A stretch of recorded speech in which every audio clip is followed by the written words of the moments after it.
Boa noite a todos.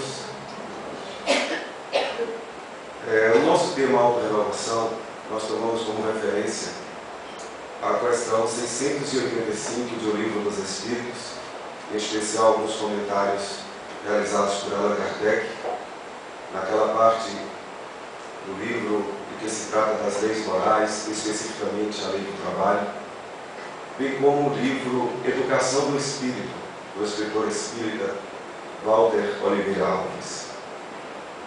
Sobre a autorrenovação, o que se diz é que todos nós já nascemos em essência com a potencialidade de nos renovarmos.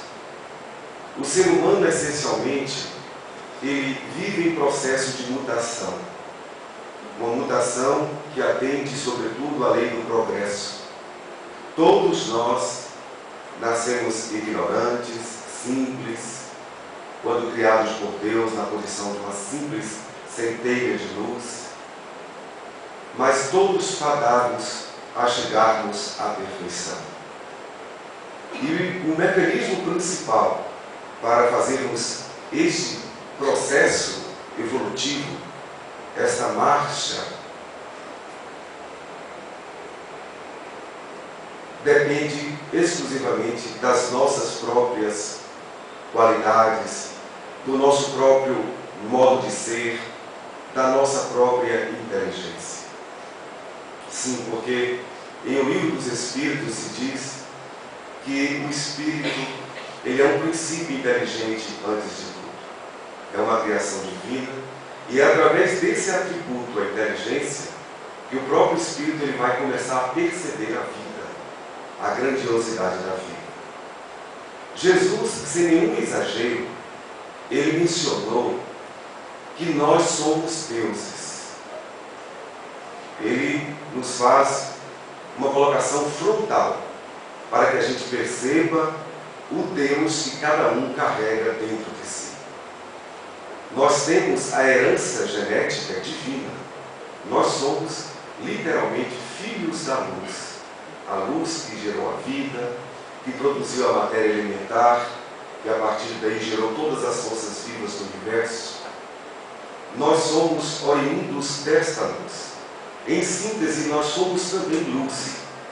Luz de inteligência, luz de razão, mas também luz de emoção.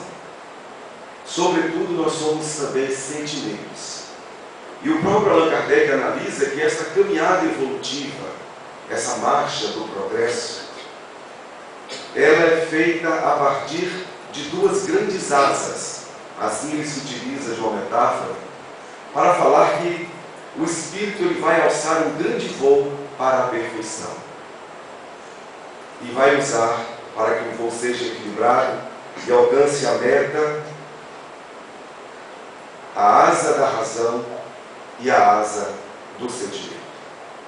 Então, sentimento e razão serão os elementos que nós vamos utilizar na percepção da vida para elaborarmos a nossa autorrenovação.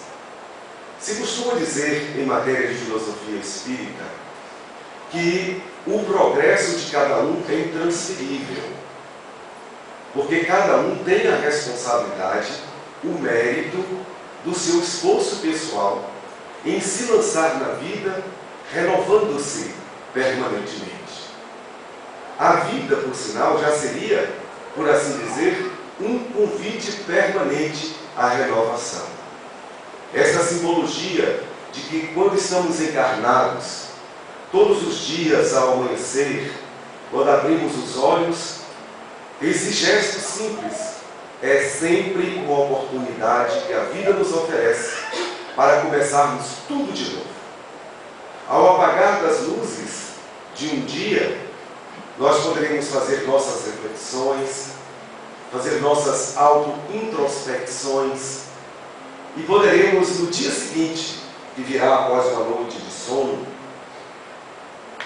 nós poderemos, nesse dia seguinte, retomando a caminhada, refazer o caminho, verificando o que foi que não fizemos de bom no dia anterior, o que ficou por fazer, e o que poderemos realizar naquele novo dia. E assim sucessivamente, cada dia, a gente vai compondo a nossa história em cada encarnação. A autorrenovação passa a ser a responsabilidade, não apenas individual, mas a maior responsabilidade do ser humano, de si para consigo. Essa é a maior responsabilidade que cada um traz consigo, a de se tornar uma pessoa melhor. E normalmente, o Espiritismo nos avisa que quando a gente não aproveita bem cada dia da encarnação para fazermos esse processo de autorrenovação, o retorno à pátria espiritual é sempre uma grande decepção. Quando nos deparamos com o que foi programado para aquela encarnação que acaba de existir, e verificamos que não aproveitamos as oportunidades que a vida nos ofereceu para nos tornarmos pessoas melhores, esse seria o pior momento de consciência do ser humano. A constatação de que desperdiçou a preciosa reencarnação. Daí o Espiritismo, que é uma doutrina eminentemente educadora, ela nos convida a sermos nós os artífices da nossa própria educação. A repensarmos todos os dias, usando o raciocínio que Deus nos deu, para elaborarmos com inteligência e entendimento aquilo que devemos fazer com o sentimento. Existe um livro chamado Voltei, assinado por um espírito que se autodenominou Irmão Jacó, que na realidade ele foi um dirigente da Federação Espírita Brasileira, na primeira metade do século XX. Um atuante administrador, federativo e um estudioso da ciência espírita. E ele próprio, nesse livro, conta a sua experiência infeliz. Ao chegar ao mundo espiritual, ele que esperava se deparar com um estado de alma de plena felicidade, de realização pessoal, se viu em situação constrangedora. E percebeu que o seu conhecimento científico da doutrina espírita não fora suficiente para lhe garantir paz à consciência, paz ao seu espírito. E esse livro ele elaborou justamente para que nós, que também fazemos parte do movimento espírita, cogitemos que não basta a cultura do conhecimento. Não basta considerarmos esta faixa da educação como sendo a mais importante, a prioridade única, porque não é. Se tivermos todos os conhecimentos acumulados de todas as ciências, inclusive tudo a respeito da filosofia espírita, se não fizermos renovação nos sentimentos, todos esses conhecimentos não nos darão paz à alma.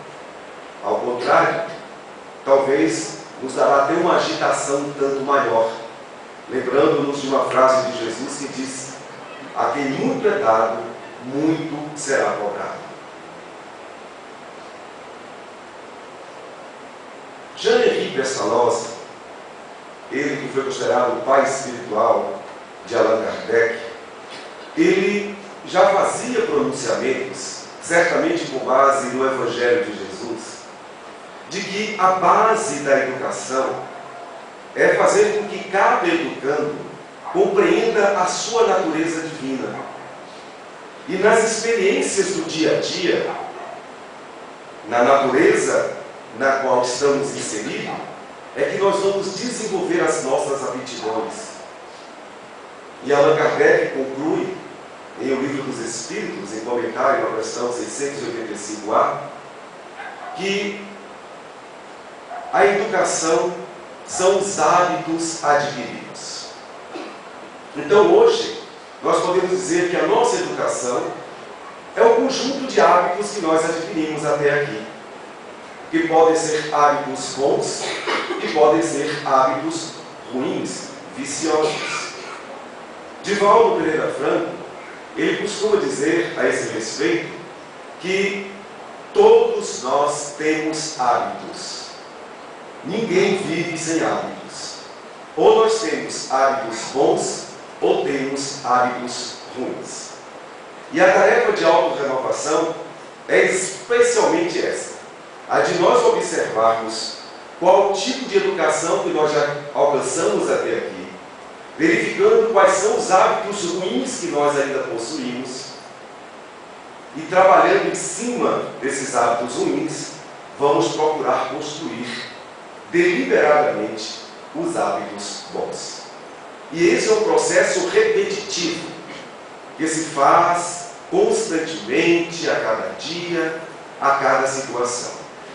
E o local, a oficina ideal para fazer isso é a própria vida. Quando nós reencarnamos, nós já somos inseridos dentro de um contexto que vai nos oferecer tudo o que precisamos naquele momento, didaticamente, pedagogicamente, humanamente falando, para fazermos o nosso autoconhecimento, para verificarmos a conduta equivocada que ainda possuímos, os hábitos viciosos que ainda nos permitimos, tanto hábitos físicos como hábitos morais, e em cima da experiência diária, de cada ocorrência, de cada encontro, de cada situação, por mais simples que ela seja, é aí o momento exato para elaborarmos essa avaliação, essa autoavaliação, para verificarmos como estão os nossos maus hábitos e quais os bons hábitos que estão nos faltando. O que é extraordinário de tudo isso é que esse é um processo que não depende exclusivamente de ninguém. É absolutamente gratuito. Não dependemos de proventos de qualquer natureza. E não dependemos de quem quer que seja. Porque este é um procedimento inteiramente individual e intransferível. Ainda bem que é assim. Então, para esta verdadeira educação na aquisição de bons hábitos, nós não precisaríamos de recursos didáticos requintados, de custo elevado, dispendioso. Nós também não dependeríamos de pessoas que pudessem transferir para nós a boa educação que elas já tenham adquirido. Aliás, a única forma que nós temos de influenciar alguém na sua autoeducação é quando nós fazemos a nossa autoeducação. Entenda-se como autoeducação consolidada quando nós conseguimos priorizar a conduta com base no amor. Quando os nossos pensamentos são amorosos, quando nossas palavras são amoráveis, quando nossas ações são humanizadas, repletas de compreensão incondicional, que é o amor na sua extensão mais ampla, naquele nível cristão em que se pede que se ame até mesmo o inimigo, que se veja na pessoa detentora de problemas de conduta, de viciações, alguém que está doente da alma e que antes de receber críticas, desdém, repulsas, deve merecer a nossa comiseração, a nossa compaixão, a nossa piedade. Muitas vezes nós nos dizemos frustrados quando a gente espera que pessoas que convivem conosco, especialmente as crianças e os jovens, não demonstram atitudes de renovação, valores éticos, morais mais dignos. Mas o grande empecilho está, primeiro, que todos nós somos dotados de livre-arbítrio e a educação efetiva, ela é individual e intransferível, como já afirmamos agora há pouco. Então, por mais que possamos colocar à disposição de um jovem, de uma criança, os melhores conceitos. Estes somente farão uso se quiserem. Se não quiserem, ninguém poderá forçá-los. Mas, quando o indivíduo se renova, começa a agir amorosamente no pensar, no falar, na atitude do dia a dia, este sentimento ele tem um poder diferenciado. Ele pode fazer despertar no outro, no educando, no jovem, na criança, essa vontade de também desenvolver em si o germe deste mesmo sentimento, do amor. Porque todos nós o possuímos. Tanto assim que o Espiritismo afirma que o mal não existe. O mal é simplesmente a ausência do bem. É um estágio temporário do ser humano que ainda não entendeu a finalidade da existência. E que todo homem considerado mau, assim que compreender a razão maior da existência, se esforçará para se tornar um homem bom. E o papel do Espiritismo, então, passa a ser esse. A de nos lembrar que nós somos filhos de Deus, que Deus é amor, que o amor é a base da felicidade, e é nele que devemos formar todos os nossos hábitos, independentemente dos outros.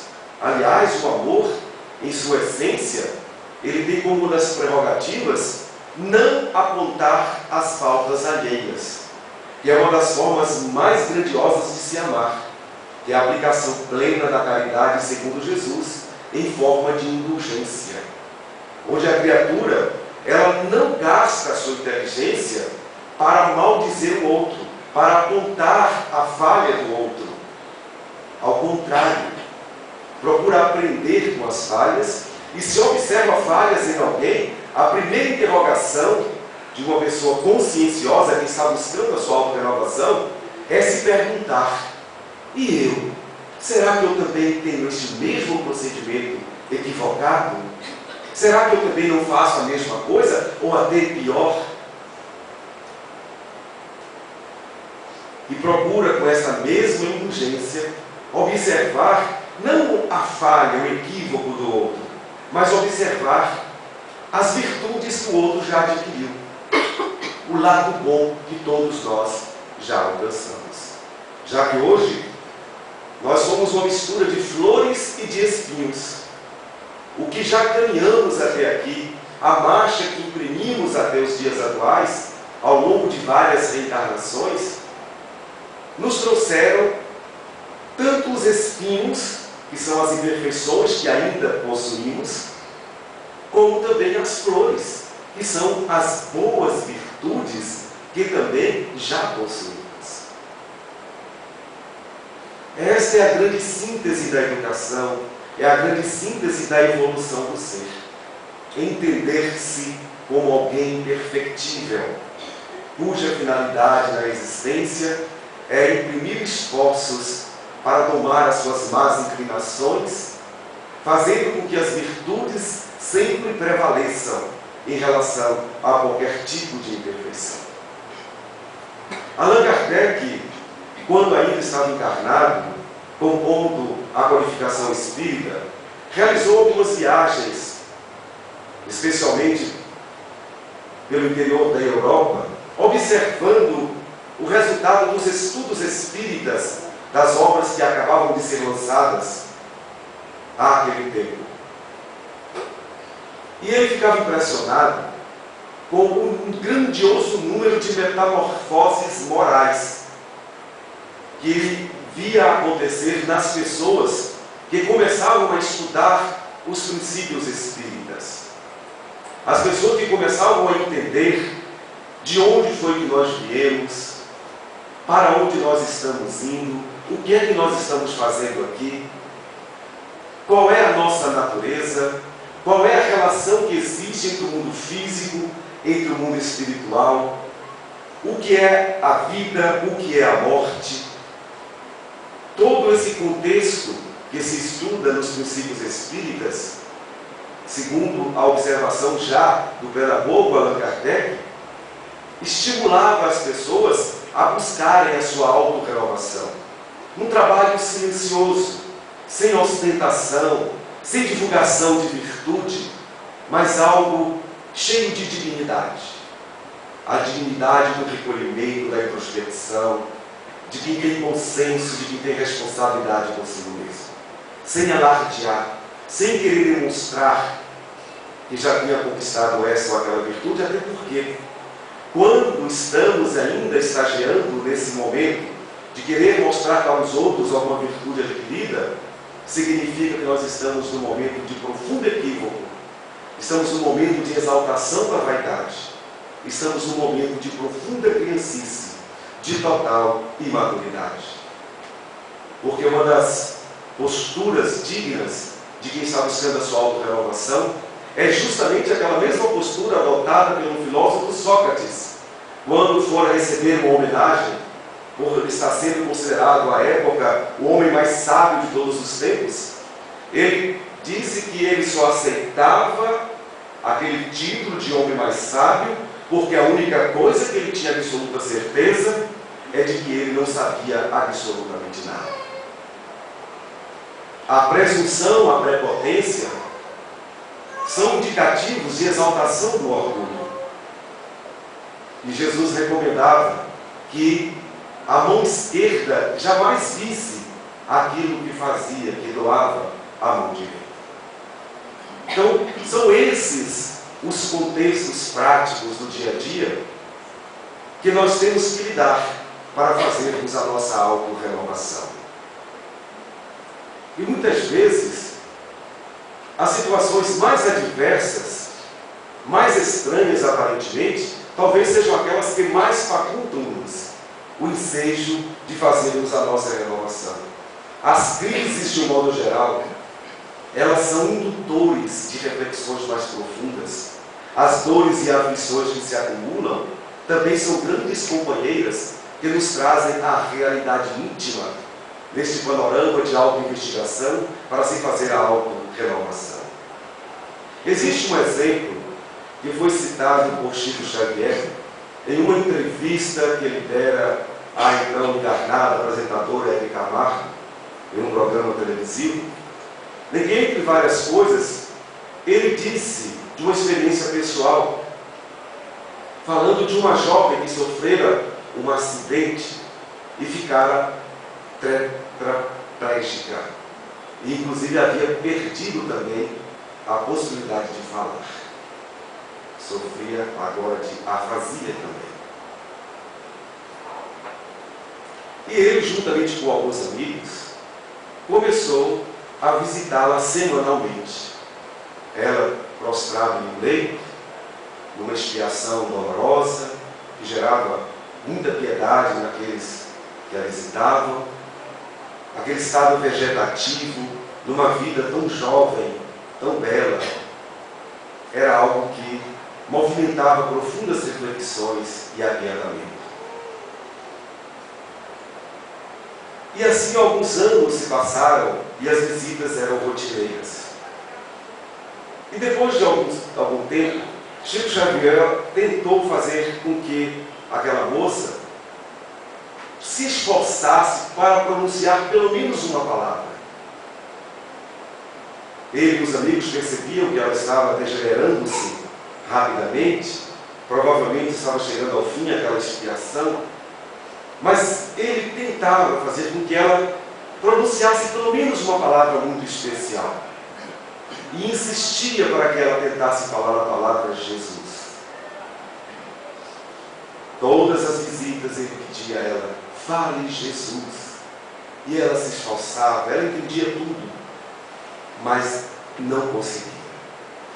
E ele insistia a cada visita, ela também se esforçava, até que um dia, finalmente, ela conseguiu falar. A única palavra que ela conseguia dizer depois daquela doença fatídica. E ela falou, Jesus! Eles ficaram tão felizes. Voltaram no dia seguinte para dar continuidade àquele processo. Mas no dia seguinte foi o dia da desencarnação. Chico Xavier conta que os anos se passaram, ele já não se lembrava mais desse fato, de tanta atividade que me envolvia. E na década de 1970, quando ele passou por um grave problema cardíaco, ele ficou recolhido em sua residência por cerca de 20 dias, num aparato montado por seu médico, que evitou a internação por ser ele já naquela época um homem muito popular, devido a muita movimentação no hospital, preferindo que ele ficasse enclausurado na sua própria residência, acompanhado por parentes próximos e pelo médico. E assim estava ele convalescente, sozinho praticamente, quando ele percebeu que uma jovem muito bonita adentrara o seu quarto. Ele estava um pouco confuso, um pouco aturdido, e ficou feliz com aquela visita, mas ele não estava conseguindo saber quem era. Ela, ao se aproximar, tentou identificar-se, citando lugares, pessoas conhecidas do Chico, tentando fazer associação de ideias para que ele a percebesse. E com muita dificuldade ele se esforçou e confessou-lhe: olha, me perdoe, eu não consigo me lembrar quem realmente é você. Mas eu agradeço de qualquer forma a sua visita. Mas me diga quem realmente é você, como eu poderia identificá-lo? Foi quando ela, então, pronunciou aquela palavra. Fez todo o esforço e repetiu no mesmo tom: Jesus. Foi quando ele então percebeu que aquela jovem lindíssima que estava ali era um espírito que se materializava. Era a própria moça que ele visitava com os amigos, que agora estava ali para visitar. Ele ficou tão emocionado com a visita, se dizendo não merecedor, mas ela procurou logo abraçá-lo, transmitindo-lhe muita paz, muito reconhecimento pela forma misericordiosa com que ele e os amigos a trataram durante a sua expiação. Mas a constatação de tudo isso foi de que aquela experiência daquela jovem num catre de dor, sem conseguir pelo menos falar, foi suficiente para promover uma grande renovação íntima. E é por isso que o Espiritismo nos convida a não desprezarmos as provações, por mais difíceis que sejam, as expiações. São processos iluminativos importantíssimos. São as chamadas portas estreitas a que Jesus se referia. As dificuldades, de um modo geral, elas nos conduzem a um melhor aproveitamento do tempo, da encarnação, nos retiram das ilusões, nos retiram das chamadas portas largas dos prazeres fáceis, das cogitações mundanas, que somente complicam ainda mais o nosso espírito que ainda não se educou completamente. Então, onde quer que estejamos, sem qualquer dispêndio pecuniário, nós todos podemos fazer a nossa autorrenovação. No silêncio, ainda que não pronunciemos uma só palavra, nós podemos internamente, com as nossas autorreflexões, elaborar o maior trabalho que nos cabe na presente encarnação, que é nos transformarmos em pessoas melhores. E é aí que Allan Kardec conclui que se conhece o verdadeiro espírita, que também deverá ser o verdadeiro cristão, pelo esforço que faz para tomar as suas más inclinações e se transformar numa pessoa cada vez melhor, tomando o amor apresentado no Evangelho de Jesus como referência para fazer a sua autoeducação. Muito obrigado a todos pela respeitosa atenção e que Jesus nos dê força, nos abençoe, para que aproveitemos ao máximo cada experiência, cada laboratório e cada dia na atual encarnação que está nos oferecendo para nos renovarmos.